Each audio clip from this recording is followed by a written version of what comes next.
ရန်ကုန်မြို့ရဲ့မိလန်းပကျင်းပေါ်မှာရှုံးလုံးလားစိုင်ကန်လားလူကြီးမင်းတို့လုပ်ငန်းများကိုတိုးချဲ့ချင်တာလားပြောင်းရွှေ့ချင်တာလား location ကောင်းမွန်ပြီးညှို့ရောက်လွယ်ကူတဲ့နေရာများကိုရှောက်ဖွင့်နေတဲ့လူကြီးမင်းတို့အတွက်ရွေးချယ်မှုမှန်ကန်စေရန်အချိန်နဲ့နဲ့ပေးပြီးဒီဗီဒီယိုလေးကိုအတူကြည့်လိုက်ရအောင်ရှင်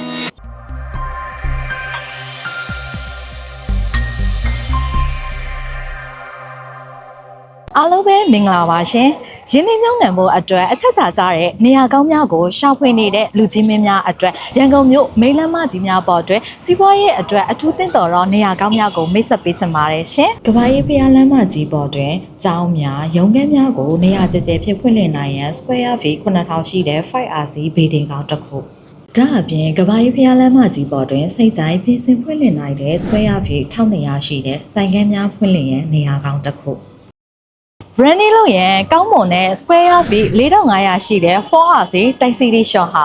ကုမ္ပဏီကြီးများဖွင့်လှစ်ရန်အတွက်အချက်ချာကြတဲ့ရန်ကင်းမြို့နယ်မိလန်းမပေါ်တွင် square feet 13000ဝန်းကျင်ရှိတဲ့ 10RC ဘေးတွင်showroom များဆိုင်ကန်းများဖြင့်စီကားနေတဲ့တောင်ဥက္ကလာပမြို့နယ်တန်တုမာလမ်းမပေါ်ရှိ showroom များဖွင့်ရန်အတွက်အထူးသင့်တော်လဲအကျယ်အဝန်း60-40ရှိတဲ့လေးတက်တိုင်းအဆောက်အအုံအချက်ချာကြပြီးဆိုင်ကန်းများဖြင့်စီကားနေတဲ့လေးတောက်ကန်လမ်းမကြီးပေါ်တွင်ဆိုင်ကန်းများဖွင့်လှစ်ရန်အတွက် square feet 3600ရှိတဲ့ 1RC ဘေးတွင်